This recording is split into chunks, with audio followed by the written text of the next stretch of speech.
Welcome back. This video is for any of you F450 lovers. Stop right here and watch. It's Daniel here from duallywheels.com. We are here at our home at Signature Performance Tire and Wheel in Costa Mesa, California. I'm excited to shoot this video for you today.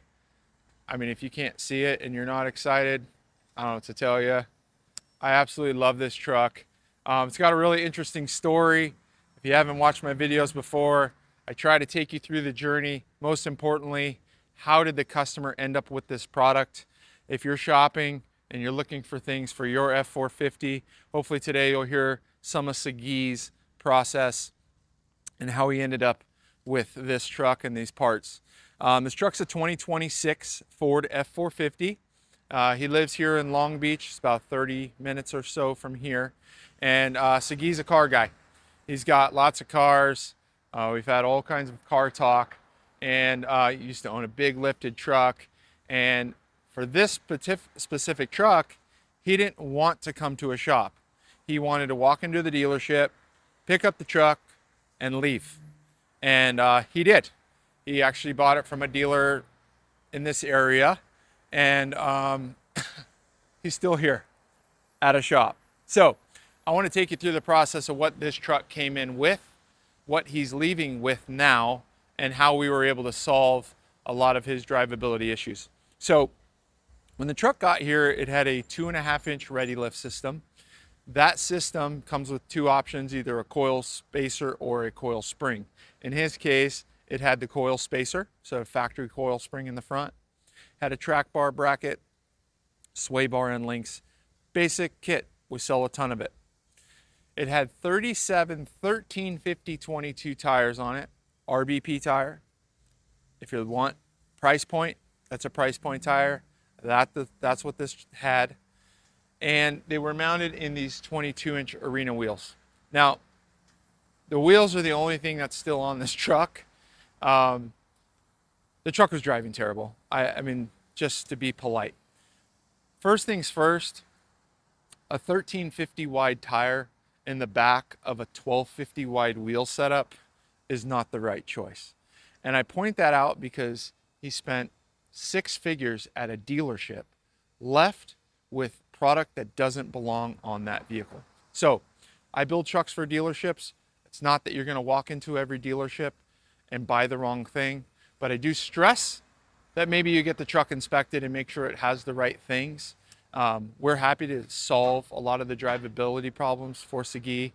He did not have an upgraded steering stabilizer. He had the wrong width tire, and a very entry-level tire. He also had balancing beads on the front rather than weights.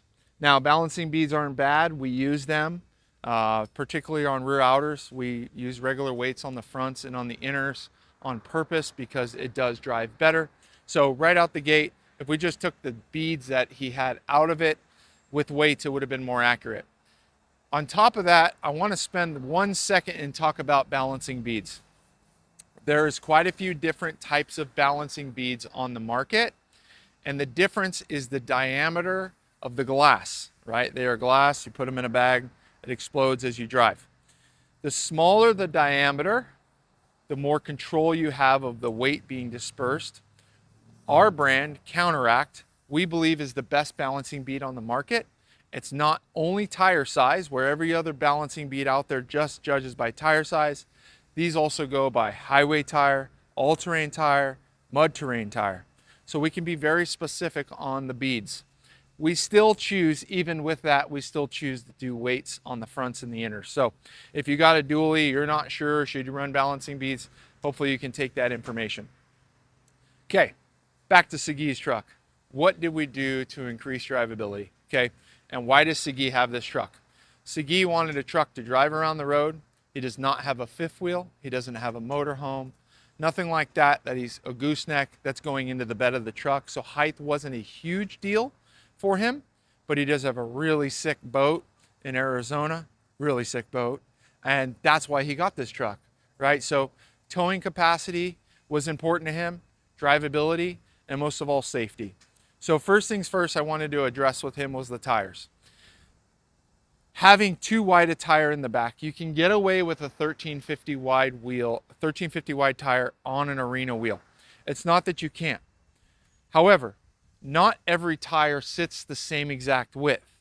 That RBP tire, with the aggressiveness, was just that they were right up against each other. The wrong width tire in the back and not the correct spacing in between the two tires, with the tires rubbing, they're going to get hot. You're going to not only get hot spots, you're going to cause defects in the tire. That's how you get nasty blowouts and a bad day. So we've switched to a 12.5 inch wide tire. This is a 37, 12.5 wide, 22 Nitto Ridge Grappler. This is our #1 selling tire. It's going to give you that aggressive look that you're looking for. It's going to give you the proper spacing in between the two. These are going to be a 12-ply tire as well. So you're going to get the highest load capacity possible out of any 22-inch tire. The wheel is beautiful. It's an arena. This is their satin black, all black wheel. Got the black cap along with the black lug nuts to go along with them. So in the suspension in the front for drivability, now that we've taken care of the tire issue, he said, I just want it to ride as best as possible. He saw our YouTube videos. That's how he ended up here. He drove by plenty of other shops, I'm sure, to get here, but we're really glad that he came here. He saw another build that we did.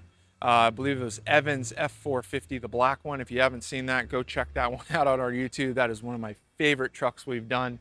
And that had a Carli kit on it. That particular truck had a 2.5. We decided to go to a 4.5 just to get that little bit extra height. Again, he wasn't doing any towing from the bed, either a fifth wheel or a gooseneck, so that wasn't an issue. And we just wanted to go one step up. So this kit we chose is a 4.5 inch Carli Pintop kit. So what's included in this kit is their 4.5 inch progressive coil spring. You can see there in the front. The King 2.5 shocks. Something important to mention on the shocks, they are valved and tuned specifically to Carli's kits. So if you were to buy a King shock off the shelf, you would not be getting this tuned shock. Works fantastic with this coil spring. At the bottom of the radius arm, we have the Carli drop brackets at the back of the radius arm. There is an optional radius arm replacement. Majority of these trucks, we just choose the drop downs. That is the only parts that are required. If you want to add the radius arm, you can. It will just add additional strength. And then up front, the kit also is going to come with a Heim jointed end adjustable track bar. And you can see the Carli sway bar. The Carli sway bar is a beautiful option. While you're under there, take a look. You can see all the paint mark bolts. If you're just doing your suspension or just had it done, take a quick peek. Make sure your stuff's paint marked. It's a great way to take a peek under your suspension at any time at home. It's something you can do in your driveway. Just make sure you're all dialed in. So we got the Carli Torsion sway bar. It's a beautiful upgrade. They are sold separate from the kit. And then we have the matching King dual stabilizers. Now this dual stabilizer is made by PMF suspension. So it's got the PMF brackets along with King steering stabilizer shocks that are also valve specific for that steering stabilizer. Out back for towing, we did decide to do some airbags. Again, not required for this type of load capacity, but Sagi wanted to make sure he didn't miss any of the boxes. And so in the rear to lift it, it has a 4-inch block and U-bolt kit. The truck originally came with a 1-inch block. We've removed that, and it's using a ReadyLift 4-inch block and U-bolt kit. The reason we use ReadyLift, just so you know, is they have an OEM bump stop built into the block. So it fits and looks just like an OEM block. So we like that. So that's why we chose that block. And then for the airbags is the Logiq Air IQ. So these are a no drill application. If you're wanting to do these at home, this 100% is the best bag choice. Every other airbag on the market, you have to assemble from scratch. It's not fun. It's like putting an IKEA dresser together. These come assembled, torqued, ready to go. The airlines you're seeing across the top from airbag to airbag are already assembled. They're a really nice, smooth install.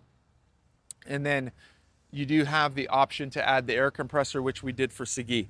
So Sagi's got their HD air compressor as well as the handheld unit to control the air.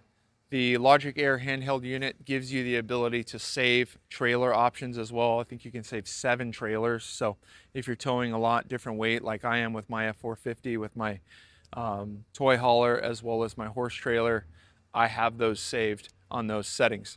So overall, Sagi's sitting in the showroom. I'm excited to give him his truck back and really happy with this build. Most of all, it's about drivability, right? You're spending a lot of money on these trucks. Please don't be afraid to ask questions about why a suspension kit costs $4,000 versus a $400 leveling kit.